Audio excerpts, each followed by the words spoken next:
കരിഞ്ജീരകം.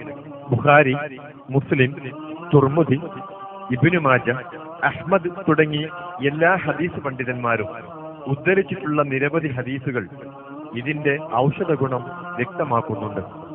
നബി സല്ലല്ലാഹു അലൈഹി വസല്ലമ പറഞ്ഞു, നിശ്ചയം ഈ കരിഞ്ജീരകം അതിൽ എല്ലാ രോഗങ്ങൾക്കും ശമനമുണ്ട്, മരണമൊഴികെ. മറ്റൊരു ഹദീസിൽ നബി പറഞ്ഞു, കരിഞ്ജീരകത്തിൽ ശമനമില്ലാത്ത യാതൊരു രോഗവുമില്ല, മരണമല്ലാതെ. അനവധി രോഗങ്ങളെ ശമിപ്പിക്കാനും ശരീരത്തിലെ രോഗപ്രതിരോധ ശക്തിയെ ഉത്തേജിപ്പിക്കാനും കരിഞ്ജീരകത്തിന് അസാമാന്യ കഴിവുണ്ടെന്ന് ഇന്ന് ശാസ്ത്രീയമായി കണ്ടെത്തിയ സ്ഥിതിക്ക് ഈ വിഷയത്തിൽ വന്ന നബിവചനങ്ങളുടെ പ്രസക്തി വർദ്ധിച്ചു വരികയാണ്. നെഗല്ല സക്റ്റീവ എന്ന ശാസ്ത്രനാമത്തിൽ അറിയപ്പെടുന്ന 3 മീറ്ററിൽ അധികം വളരാത്ത ഒരു ചെടിയുടെ വിത്താണ് കരിഞ്ജീരകം. വെളുത്ത പൂവ് കൊഴിഞ്ഞു പോയതിനു ശേഷം തൽസ്ഥാനത്ത് രൂപം കൊള്ളുന്ന ബീജ കോശത്തിനകത്ത് ധാരാളം വിത്തുകളുണ്ടാകും. ഈ ഫലത്തിനകത്തുള്ള വിത്തുകൾ വെളുത്ത നിറത്തിലുള്ളതായിരിക്കും. പിന്നീട് വായുവുമായി സമ്പർക്കത്തിലേർപ്പെടുമ്പോഴാണ് ഇത് കറുത്ത നിറമായി മാറുന്നത്. മെഡിറ്ററേനിയൻ രാജ്യങ്ങളായ ഈജിപ്ത്, സിറിയ, സൗദി അറേബ്യ എന്നിവയ്ക്ക് പുറമെ വടക്കേ ആഫ്രിക്കയിലും ഏഷ്യയിലെ ചില ഭാഗങ്ങളിലും ഇന്ത്യയിൽ പഞ്ചാബിലും ഇത് കൃഷി ചെയ്യുന്നുണ്ട്. 1-ാം നൂറ്റാണ്ടിലെ ഗ്രീക്ക് വൈദ്യനായിരുന്ന ഡിയോസ്കോറിഡസ് തലവേദന, പല്ലുവേദന, ജലദോഷം, ആമാശയ രോഗങ്ങൾ, ആർത്തവ പ്രസവാനന്തര പ്രശ്നങ്ങൾ എന്നിവയ്ക്കെല്ലാം കരിഞ്ജീരകം വിധിച്ചതായി രേഖപ്പെടുത്തിയിട്ടുണ്ട്. സഹസ്രാബ്ദങ്ങളായി ഈ ദിവ്യ ഔഷധം ശ്വാസകോശ രോഗങ്ങൾക്കും ഉദര ചർമ്മ രോഗങ്ങൾക്കും വൃക്ക, കരൾ എന്നിവയുടെ തകരാറുകൾക്കും പ്രയോഗിച്ചു വരുന്നുണ്ട്. ഇന്ത്യയിലെയും ചൈനയിലെയും വൈദ്യവിധികൾ സംയോജിപ്പിച്ച അൽബിറൂനി എന്ന മുസ്ലിം പണ്ഡിതൻ ഇതിന്റെ ഔഷധ പോഷക ഗുണങ്ങൾ വിലയിരുത്തിയിട്ടുണ്ട്. ശരീരത്തിലെ ദഹന സംവിധാനം ത്വരിതപ്പെടുത്താനും ശാരീരിക ക്ഷീണമകറ്റി ഊർജ്ജസ്വലത നൽകാനും കരിഞ്ജീരകം ഒരു 1-ാം തരം ഒറ്റമൂലിയാണെന്ന് ഇബ്നു സീനയും വ്യക്തമാക്കിയിട്ടുണ്ട്. രോഗത്തിന്റെ ആഘാതം ലഘൂകരിക്കാനും രോഗപ്രതിരോധ ശക്തി വർദ്ധിപ്പിക്കാനും ശരീരത്തിലെ അതിപ്രധാനമായ ആന്തരികാവയവങ്ങളെ സംരക്ഷിക്കാനും കരിഞ്ജീരകത്തിനുള്ള ശക്തി ശാസ്ത്രലോകം അംഗീകരിച്ചതാണ്. ഒട്ടനവധി രോഗങ്ങൾക്ക് യുഗങ്ങളായി ഇത് ഉപയോഗിച്ചുകൊണ്ടിരിക്കുന്നുണ്ട്. രോഗപ്രതിരോധമാണല്ലോ ചികിത്സയേക്കാളും ഉത്തമമായിട്ടുള്ളത്. ശരീരത്തിന്റെ സ്വാഭാവിക രോഗപ്രതിരോധം കാര്യക്ഷമമാക്കി ഭാവിയിൽ വരാനിടയുള്ള രോഗങ്ങളെ ചെറുക്കുന്നതിൽ കരിഞ്ജീരകത്തിനുള്ള പങ്ക് നിസ്തുല്യമാണ്. ഔഷധ ഗുണത്തിന് പുറമെ ധാരാളം പോഷകമൂല്യവും ഇതിലടങ്ങിയിട്ടുണ്ട്. സമീകൃതാഹാരത്തിൽ നിന്ന് ലഭിക്കേണ്ട വ്യത്യസ്ത തരത്തിലുള്ള 15ഓളം അമിനോ ആസിഡുകൾ കരിഞ്ജീരകത്തിൽ അടങ്ങിയിട്ടുണ്ട്. ക്യാൻസറിനെ ചെറുക്കുന്നതിൽ കാര്യമായി പങ്കുവഹിക്കുന്ന കരോട്ടിനും ഒട്ടും കുറവില്ലാത്ത അളവിൽ ഇതിലടങ്ങിയിട്ടുണ്ട്.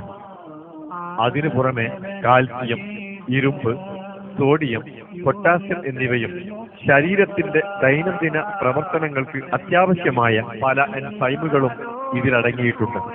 കഴിഞ്ഞ ഒരു ദശകത്തിനിടയിൽ വൈദ്യശാസ്ത്ര രംഗത്ത് നടന്ന പഠനങ്ങൾ മനുഷ്യന്റെ രോഗ പ്രതിരോധ രംഗത്ത് കരിഞ്ജീരകത്തിന് നിർവഹിക്കാൻ കഴിയുന്ന പങ്ക് കണ്ടെത്തിയിട്ടുണ്ട്.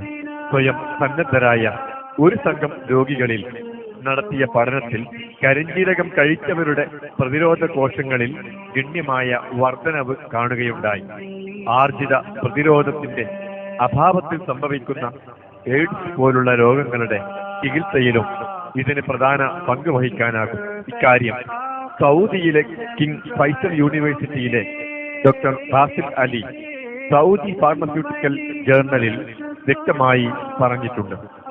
എയ്ഡ്സ് രോഗികളുടെ പ്രതിരോധ കോശങ്ങൾക്ക് കരുത്ത് പകരാൻ കരിഞ്ജീരകത്തിനാകുമെന്ന് റിയാദിലെ മെഡിക്കൽ റിസർച്ച് സെന്റർ മേധാവി ഡോക്ടർ ഹക്ക് നടത്തിയ പഠനത്തിലും കണ്ടെത്തിയതാണ്.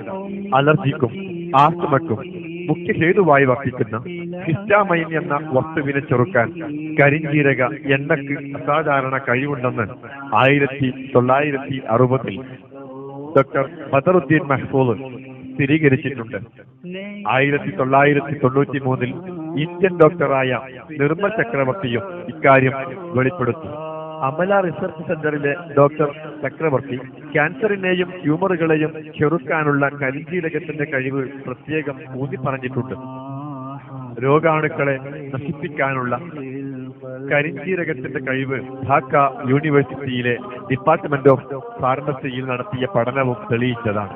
രോഗാണു നശീകരണ ഔഷധങ്ങളായ ആംബിസില്ലിൻ, ടെട്രാസൈക്ലിൻ, കോട്രിമാക്ലോസോൾ, ജെൻഡാമൈസിൻ, നാലിഡിക്സിക് ആസിഡ് തുടങ്ങി ഒട്ടേറെ ആന്റിബയോട്ടിക്കുകളും കരിഞ്ജീരകത്തിന്റെ ഓയിലും താരതമ്യം ചെയ്തു നടത്തിയ പഠനത്തിൽ അനവധി അണുക്കൾക്കെതിരിൽ കരിഞ്ജീരക എണ്ണ ഫലപ്രദമായ രീതിയിൽ പ്രവർത്തിക്കുന്നതായി കണ്ടെത്തി. ഇത്തരം ഔഷധ ഗുണങ്ങൾക്ക് പുറമെ ഹോമിയോപ്പതിയിൽ ദഹന ആമാശയ സംബന്ധമായ രോഗങ്ങൾക്ക് ഉപയോഗിക്കുന്ന ഒരു തരം ടിഞ്ചർ വേർതിരിച്ചെടുക്കുന്നത് കരിഞ്ജീരകത്തിൽ നിന്ന് തന്നെയാണ്. ശരീരത്തിലെ നീർക്കെട്ട് തടയാനും ശരീരകോശങ്ങളുടെ ഓക്സീകാരത്തിനെതിരെ പ്രവർത്തിക്കാനും കരിഞ്ജീരകത്തിന് കഴിവുണ്ടെന്ന് 1995 ലണ്ടനിലെ ഫാർമക്കോളജി റിസർച്ച് ലബോറട്ടറിയിലെ ഒരു സംഘം ഡോക്ടർമാർ കണ്ടെത്തിയിട്ടുണ്ട്. ചർമ്മരോഗങ്ങൾക്ക് ശമനം നൽകാനുള്ള ഇതിന്റെ കഴിവിനെ കുറിച്ച് 1997 കിങ് സൗദ് യൂണിവേഴ്സിറ്റിയിലെ മൈക്രോബയോളജി യൂണിറ്റിലെ ഗവേഷകരും കണ്ടെത്തിയതാണ്. ഗർഭിണികൾക്ക് ഇത് ശുപാർശ ചെയ്യപ്പെട്ടതായി കാണുന്നില്ല. എന്നാൽ മുലയൂട്ടുന്ന അമ്മമാർ ഇത് കഴിക്കുകയാണെങ്കിൽ അമ്മയ്ക്കും കുഞ്ഞിനും രോഗപ്രതിരോധം ലഭ്യമാകുന്നതാണ്. തണുപ്പ് കാലത്ത് കുഞ്ഞുങ്ങളെ വല്ലാതെ അലട്ടാറുള്ള ജലദോഷം, പനി എന്നിവയിൽ നിന്ന് നല്ലൊരളവോളം സംരക്ഷണം നൽകാനും ഇതിനാകും. അതോടൊപ്പം കുഞ്ഞിന്റെ വളർച്ചയ്ക്ക് അനിവാര്യ ഘടകമായ കരോട്ടിനും ഇതിലടങ്ങിയിട്ടുണ്ട്. കരിഞ്ജീരകം മുലപ്പാൽ വർദ്ധിപ്പിക്കാനുതകുന്ന ഒരു ഒന്നാം തരം ഔഷധമാണെന്ന് ആയുർവേദ യൂനാനി ഗ്രന്ഥങ്ങളിൽ പ്രസ്താവിക്കുന്നുണ്ട്. കേവലം രോഗഘട്ടത്തിൽ മാത്രം ഉപയോഗിക്കുകയല്ല, മറിച്ച് ആരോഗ്യ അവസ്ഥയിലും ഇത് തുടർച്ചയായി സേവിച്ച് ഭാവിയിലേക്കുള്ള രോഗപ്രതിരോധം ശക്തിപ്പെടുത്താവുന്നതാണ്. വൈദ്യശാസ്ത്രത്തിന് മഹത്തായ സംഭാവന നൽകിയ ഇബ്നു സീന പറയുന്നത്, കരിഞ്ജീരകം ശരീരത്തിന്റെ ഊർജ്ജശക്തിയെ ഉത്തേജിപ്പിക്കുകയും ക്ഷീണത്തെയും ഉന്മേഷരാഹിത്യത്തെയും ഉന്മൂലനം ചെയ്യുകയും അതോടൊപ്പം ശരീരതാപം ചോർന്നു പോകാതെ സംരക്ഷിച്ച് പല രോഗങ്ങളിൽ നിന്ന് സംരക്ഷണം നൽകുകയും ചെയ്യുമെന്നാണ്.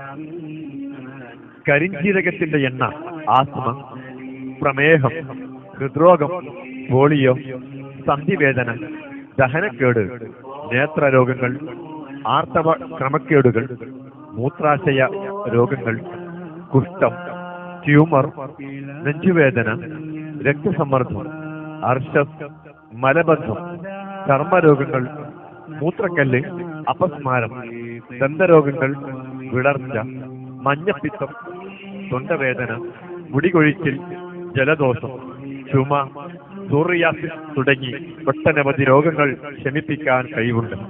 ആയുർവേദ വിധിപ്രകാരം കരിഞ്ജീരകത്തിന് അനേക രോഗങ്ങൾ ശമിപ്പിക്കാൻ കഴിവുണ്ട്. വായുക്ഷോഭം, നെഞ്ചുവേദന, ചുമ, വായുമുട്ട്, പൊളിച്ചു തികട്ടൽ, അജീർണം, പ്ലീഹാരോഗം, മഹോദരം, ഉറക്കമില്ലായ്മ, പക്ഷാഘാതം മുതലായ രോഗങ്ങളുടെ ചികിത്സക്ക് ഇത് ഉപയോഗിക്കുന്നുണ്ട്. കരിഞ്ജീരകവും കർപ്പൂരവും കിഴികെട്ടി വാസനിച്ചാൽ എത്ര ശക്തമായ മൂക്കടപ്പും ഇല്ലാതാവുകയും ജലദോഷം ശമിക്കുകയും ചെയ്യും. ഇത് പൊടി